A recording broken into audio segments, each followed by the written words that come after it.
Ryan here, or M&R Productions, and welcome to my review of the LEGO Star Wars 7666 Hoth Rebel Base from 2007. It has 548 pieces and retailed for $50 in the United States. A pretty fair price when you consider modern day. A Snowspeeder alone costs $40. So obviously adjusted for inflation, this is about $60 in today's money, and you can buy it brand new on eBay for a lot closer to like $120, $130. Like it gets expensive nowadays because it's old and retired and rare, but that's just how these things go. This set was limited edition and therefore a Toys R Us exclusive. It also celebrated the 30th anniversary of Star Wars at the time, again being released in 2007, with Star Wars originally releasing in 1977. You can see the box art proudly celebrates that on the top right as well, with a big 30 and a 77 to 07 number there. And you have Darth Vader on the top right, kind of in the concept art style, which I always thought was a really cool box art to have. You get 7 minifigs in this set with K-3PO, Luke Skywalker, Dak Rattler,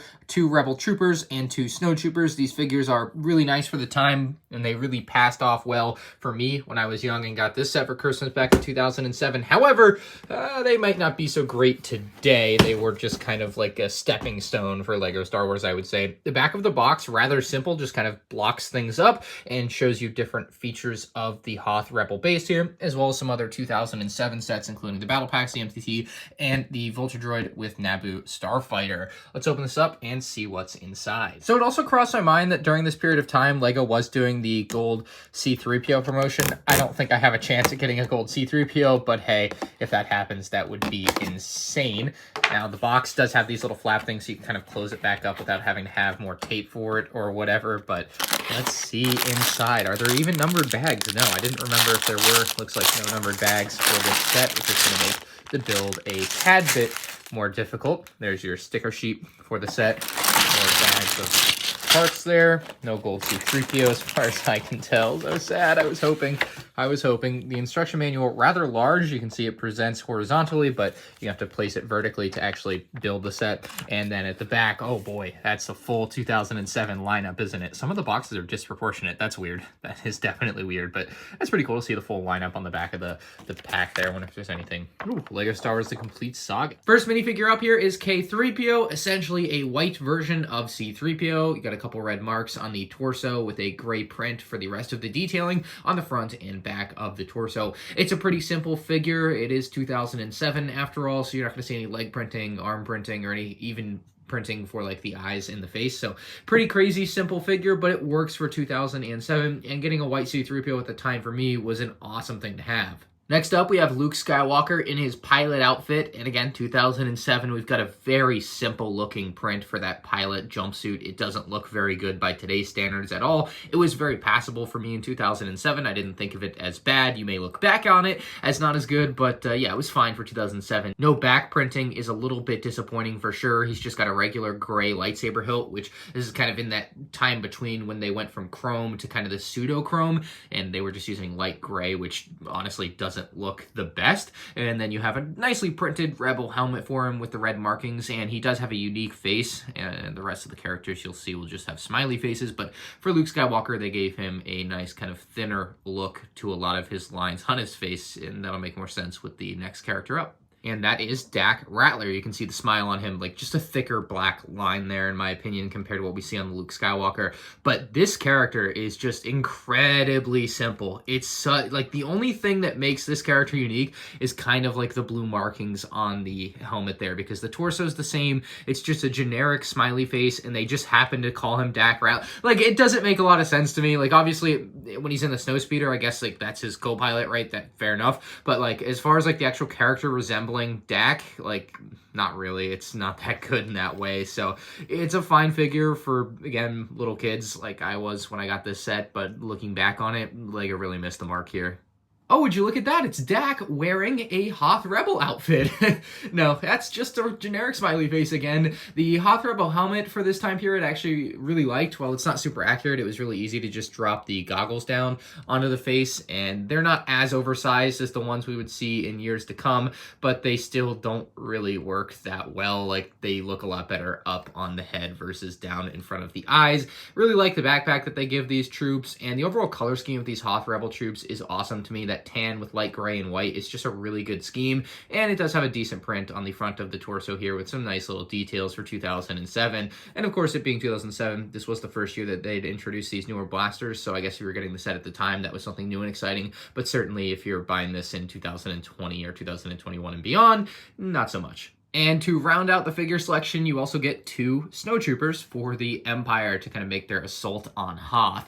I will forever and always love this design of snowtrooper. I love the all-in-one backpack with helmet design, and then kind of the see-through, kind of like they did with the clone troopers back in the early days of LEGO Star Wars, where you have the black head underneath to create the facade that his eyes are black instead of actually having black printed eyes or anything like that. It was kind of a unique workaround for something that they probably couldn't do so much in the early days. But yeah, nice torso print, regular blaster again for 2007, new but not so much today. And I just love the look of these snowtroopers. They're some of my favorite looking characters from the Empire from LEGO Star Wars, and I don't know, just have a lot of nostalgia for them. But that's your figure selection, 7 minifigs in a $50 set, not so bad. The lone piece of artillery for the Empire is this E-Web cannon, and it looks fine on the surface, but it does have what to me is a pretty big flaw, and that is in the form of its one functional feature, and that is these red lightsaber blades on the right side of it. Now, you're supposed to basically use these like flick fire missiles.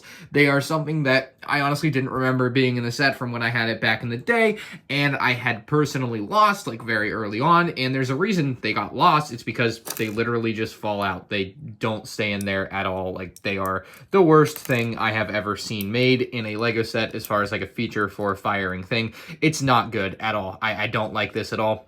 I think it's a rough feature, but basically you're supposed to use these like flick fire. Let me see, I'm gonna lose these. I can't even get them to stay on while I'm trying to flick them or push them. So you could just push one out if you wanted to, maybe not even enough force there. And again, they just fall out the side. It's rather frustrating. The only other set that I know for sure used a feature kind of like this was the 2006 Imperial Star Destroyer, which had lightsaber blades used as like firing missiles, but again, those got lost pretty easily too. But you can just flick these, and they actually work rather well. Like, when you flick them, they will go pretty far because they're lightweight, and you're going to be flicking them rather hard. And as you can see, it knocked over the snowtrooper, so it's not like a bad feature as far as the functionality of it. It just doesn't stay in, and you're going to lose these. Like, if you give this to a kid, they're getting lost. Like there's no ifs, ands, or buts about it. These aren't staying where they are very long. The Empire also has this pretty neat little probe droid. Of course, these crashed down onto Hoth in episode 5, and you can see it's pretty nicely shaped, very simple build, which is like it's all it needs to be. It's a pretty simple build. I kind of wonder why they never did a polybag of a probe droid. That would have been kind of neat. Anyway, yeah, probe droid has little orange lights or whatever for sensors on half the sides, and then just black studs on the other half of the sides.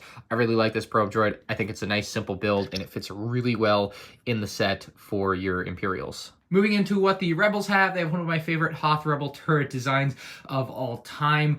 Of course, it's a pretty standard blocky design at the base. Like, they just use 3 big pieces to create the bulk of that. But there is this nice interior space where you can kind of place a Hoth figure to pretend he's controlling it if you want, which I always found kind of neat. And then they rounded it off really nicely on the back side of the turret. And then on the front, you have a couple more of those lightsaber blade cannon things, which in this case, there's actually a cheese slope in there that is at an angle, of course, where you can push in on this, and it's going to push on the lightsaber blade and force it out. So if we push it really hard, you can see it can work. Let me see if I can load it in real good to get it to fire even harder and farther than that. So you can see you can actually get a pretty good shot out of that if you want to, and you try hard enough to get it to go. It's not a crazy good feature because, again, you're going to lose those, much like on the E-Web. But overall, I find this cannon design really appealing, and it does have little raised up stud things here, so you can actually attach this to the main base, which I'll show you a little later on. The set also comes with a Hoth Rebel Snowspeeder, and it's pretty good looking, and especially being included in what was a $50 set, it made a lot of sense value-wise to me. It unfortunately included stickers to create the detailing, while previous versions of the Snowspeeder had printed pieces in this area. This was the first one to have stickers, and it was disappointing. Like, it sucks to put that sticker on. I don't like it. I wish they would print it. They print it on the junior sets, but on these bigger sets, I guess they just can't afford it. The backside has the harpoon and tow cable, and it looks really great. It is a pain to tie the knot to get the harpoon attached to the string, but when you do it, I actually really like the way it looks. You can pull this off and then pretend to have it shoot around the leg of an AT-AT. In this case, back in 2007, the available AT-AT was the motorized one, so you could get the motorized AT-AT, and it went really well with the set. And and you could hook this around the legs of the motorized AT-AT like I did when I was younger, and that would be a ton of fun and endless play value. As far as things in this set that can use the tow cable, there isn't too much in that way where you're going to be getting any real playability out of this particular feature, but it works really nice on the set. Very nicely detailed. You can also pull these engine pieces off to reveal some nice detail underneath there. So that's great. And there's another function with that we're going to get to in a moment. But you have the printed windshield cockpit piece, which can open in two different ways. You can open up the front way, just like when Luke's getting away. Or to get easier access to the back for Dak Rattler, you can open up the entire thing like so. And you can see there are two separate sections for your characters. Nice control panel there on the front for Luke Skywalker, but let's load up the figures. Luke Skywalker's lightsaber is going to have to detach, and you can actually place it alongside the railing or whatever there, and you can get Luke in, lay him back, and then Dak Rattler behind him, laying back far enough, hopefully, for that to come down. And just like that, you have both of your Rebel pilots inside of the Snowspeeder. Nice and cozy there. It works really well. I always love this scale for Snowspeeders, and they've kept it for years and years. You'll see there's this small protrusion here on the bottom, which is going to allow you to place this on a little thing in the hangar, essentially, of the Hoth Rebel Base, which we're about to get to. So this is the inside of the Hoth Rebel Base and the hangar, effectively. You have on the left side here these nice little control panels and like planning areas with these stickers that give you the nice little diagrams of whatever they're diagramming. Nice little control panel again. And you have some tools here to work on Snowspeeders or X-Wings or whatever you're going to have around, and just a nice little platform area for characters to stand around if you need them to. The inside of the door also looks pretty good and robust, but that's not really what we're interested in on the inside here. It has a nice spinnable yellow holster, and you can actually place the Snowspeeder into this. And so just like that, you have the Snowspeeder kind of on a turntable to allow you to work on it pretty easily. Now, unfortunately, there's no angle you can kind of get this at to spin the turn, or to spin the Snowspeeder all the way around. It's always going to hit the base, so you only get so much movement on this. But what you can do is you can bring the crane over that's included in the set, which actually looks really good. This is, to me, one of the more impressive Rebel cranes that LEGO's ever put in sets like this. Like, you'll often get little small things like this, but I like this one particularly. And you got a little seat, a little lever for whatever you want to control here. In this case, you're going to obviously push this down onto this engine, which I showed you can take off earlier. It can attach and lift the engine away, and the crane actually has a decent base. While not perfect, it can still fall over. As long as you get it back a little bit, have a better center of mass, it's going to be able to hold this no problem, and then you can place it back on the Snowspeeder wing when you're ready, just like so. I always found this to be a little fun play feature when I was younger, and it certainly is one that holds up to today, unlike those lightsaber blades that fall out of everything you put them in. But yeah, this worked really well, and I actually really like the look of this little crane. So the door itself and the whole front facade here is actually really nice. I always loved the way this looked. Now, obviously, they eventually did this in a UCS form, just a much bigger version of this, essentially, and it looked even better. But what I really like about this front side is they have marbled Lego bricks. These are big, ugly rock pieces. They don't look good inherently, but they do have this really epically nice blue marbling that makes them look really good and helps give the set a cooler feeling, because if these were just white, the front of this just wouldn't look very good, but these add a lot to it. And I think the marbling is kind of unique on every piece because it's just kind of random, where they've kind of intertwined some blue in the mold into the white, and it looks awesome. It's just such a cool thing to have in a Lego set that you don't see in many Lego sets. It's maybe the only Lego Star Wars set to ever have an officially marbled piece. I'm not 100% sure on that, but this seems like the only example I can think of off the top of my head. Very, very cool stuff. Now, the doors themselves can open. On the front side here, they have these orange pieces, and you can spin these if you want, but on the inside, they actually have these little black knobs that make a lot more sense that you're supposed to grab onto. These orange studs here are just stoppers, and you'll see those on the outside as well to stop them from coming too far to the inside on either side, because otherwise you would overlap the other one, and it wouldn't make a lot of sense. So you can open these doors, and it's awesome, and you can actually fit the Snowspeeder through here. So if we bring the Snowspeeder, we can bring it into the base like so.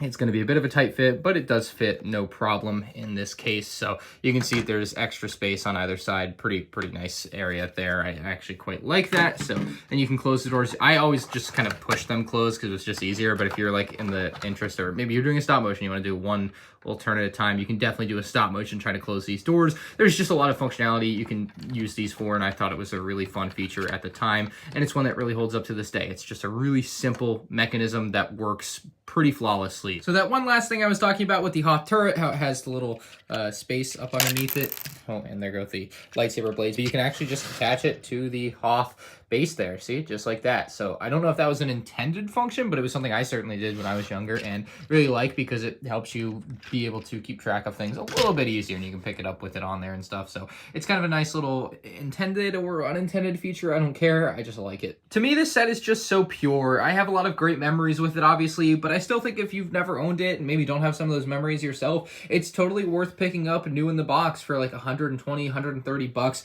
in today's market. It's just a really neat set with those marbled pieces, a good selection of characters. While not the highest quality print-wise as far as like the detail goes, I still think they get the point across. Probe droid, Snowspeeder, E-web cannon thing, and then we have the Hoth Rebel door. Like, it's a nice smaller version of the UCS version, basically. And then you have nice interior play functions that don't look great display-wise, but they are really good functions for play. And then a great Hoth cannon. So I just don't see why you wouldn't buy this if you like Star Wars Episode 5, The Empire Strikes Back, and of course, like Lego Star Wars. It's just a match made in heaven. This is easily one of the best Hoth playsets I think they've ever made. So let me know what you guys think about this one in the comments section below. I'm going to give it a 9.5 out of 10. If you guys enjoyed, a like would be greatly appreciated on the video. And you can check out other Lego Star Wars videos and other Lego things on my YouTube channel. Thanks for watching. Peace out.